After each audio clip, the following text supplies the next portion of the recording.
जिन लोगों ने इनका, हम हिंदी में बात करेंगे। माई है, नाम उनका सिंधुताई सपकाल है।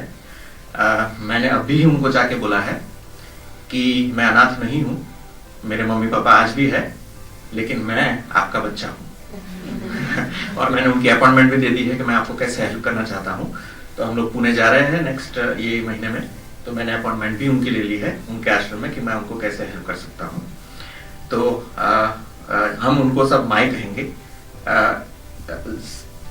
उनका जो मूवी है उसमें एक बहुत अच्छी एक लाइन है कि चूंकि ईश्वर सब जगह नहीं पहुंच सकता तो उसने माँ का सर्जन किया है, ताकि माँ के जरिए बच्चों को वो प्यार मिलता है जो प्यार की बच्चों को जरूरत होती है, जिससे बच्चे पलते हैं। बच्चों को सिर्फ खाना पीना नहीं चाहिए, लेकिन प्यार चाहिए। और हम जानते हैं कि आज के जमाने में भी कितने सारे बच्चे प्यार से वंचित रहते हैं। तो क्या जिगर है, क्या साहस है, वो हमारी कल्पना की बाहर की चीज है कि एक महिला खड़ी होके कहती है कि मैं माई हूं और सब बच्चों की माई हूं। तो आज हम उनके दिल को समझने की कोशिश करने वाले हैं। तो ये हमारे कुछ ऐसे दोस्त हैं जो हमारे साथ बहुत जुड़े हुए हैं, और आपकी हेल्प करने के लिए भी हम उनकी हेल्प लेने वाले हैं। ऐसे दोस्त हैं हमारे। तो मैं माई के लिए जो जिन लोगों ने, एक दो दोस्त ऐसे हैं जिन्होंने मूवी नहीं देखा, उनके लिए मैं उनकी कहानी सिर्फ 2-3 मिनट में कहना चाहता हूँ। माई सब जानते हैं कि आपकी कहानी, मूवी जो सबने देखा है उसके द्वारा जितना जान सकते हैं सब जानते हैं। हम ये सेशन में उससे आगे जाने वाले हैं, और हम आज आपको ऐसी ऐसी चीजें पूछने वाले हैं। खतरनाक है ऋतु, खतरनाक, बहुत खतरनाक। हम आप इतनी मेहनत से इधर आई है, तो हम बहुत लोभी हैं, हम आपसे बहुत सारा पाना चाहते हैं। तो हमने बहुत सारा होमवर्क किया है, तो ताकि आप उन चीजें ना बताएं जो आप हमेशा बताती है, उसको हमने जान के रखी है। तो हम आपको बहुत सारे ऐसे सवाल पूछने वाले हैं, तो आपके बचपन में जाके सवाल पूछेंगे। वहां से शुरू मैं भाग जाऊं क्या? नहीं, हमने दरवाजा बंद कर दिया है, बाहर से लॉक है।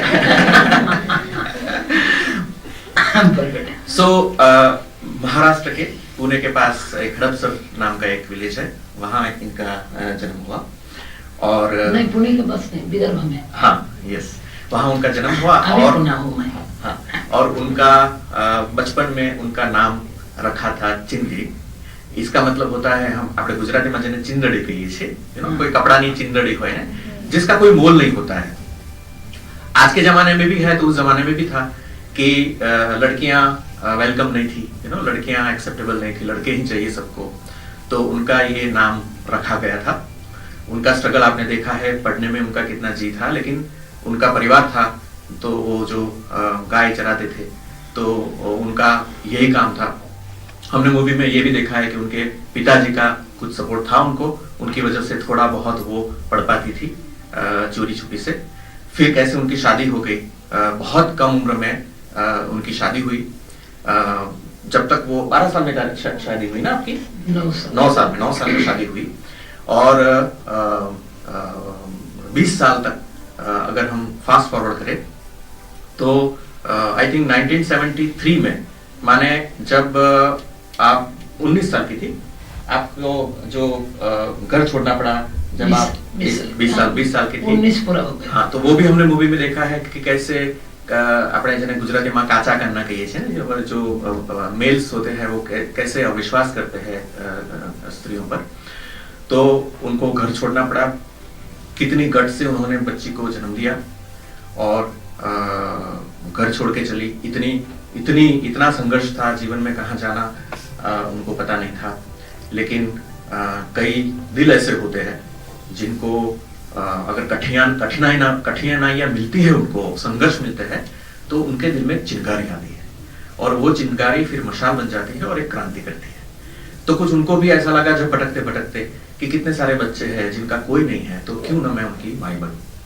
तो ये मैं फ्लैटली स्टोरी बता रहा हूँ, हम उसकी हर चीज के हम गहराई में जाने वाले हैं।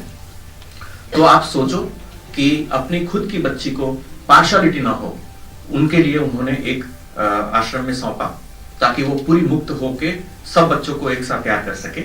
उनकी पूरी कहानी है बच्ची की वो भी उसकी भी बात करेंगे हम। तो ये उनका शुरू हुआ, एक इतिहास शुरू हुआ, और आज ये सिनारियो है कि कहते हैं कि आज तक उन्होंने 1000 से ज्यादा बच्चे को एडॉप्ट किया है। एडॉप्ट करने का मतलब ये नहीं है कि बहुत सारे जैसे आश्रम होते हैं, आश्रम में रहते हैं, कोई देखता नहीं है। हम भी बहुत सारे आश्रम देखते हैं जहां बच्चों को एक छत्र मिलता है, लेकिन जरूरी नहीं उनको माँ का प्यार मिलता हो। यहाँ तो कुटुंब है और बच्चों की अच्छी तरह से परवरिश की जाती है, बच्चों पे ध्यान रखा जाता है। मैंने एक वेबसाइट देखी उनका अभ्यास करते करते, जिसमें बहुत बेहतरीन चीज लिखी थी। ऐसा लिखा था कि हम घर में 2 बच्चों की परवरिश नहीं कर सकते। 2 बच्चे हम पालते पालते थक जाते हैं, तो 1000 बच्चों को जो अपने नहीं है उनका अपना बनाना, उनके ऊपर इतना प्यार बहाना और उनको बड़ा करना। आज उनके कितने सारे बच्चे डॉक्टर्स है, चार्टर्ड अकाउंटेंट्स है, जीवन में आगे बढ़े हैं। उतना ही नहीं, बहुत गर्व से और हंस के कहती है, मैं कहूँ वो वापस कहने ही वाली है कि उनके 200 से ज्यादा सन इन लॉज है, उनकी कुछ 35-40 बहुएं हैं, शादी कराई है तो, और 1000 से ज्यादा उनके पोते पोती है। मुझे बाद में पूछना है कि उनके सबके नाम कैसे हो याद रखती है, क्योंकि मैं 20 लोगों का नाम याद नहीं रख सकता। तो ये उनकी कहानी है, ये बहुत जबरदस्त काम करती है, उसका आपको इससे अंदाजा आया होगा। आज हमको ये जानना है कि किस तरह से एक इंसान खड़ा होके इतना सारा काम कर सकता है, क्योंकि हम भी उनकी तरह है, हमारे भी 2 हाथ है, 2 पांव है, हमारे पास भी वही दिमाग और दिल है जो सबको मिला है, प्रकृति ने दिया है। तो ये क्या है राज जो एक महिला इतना बड़ा काम कर सकती है।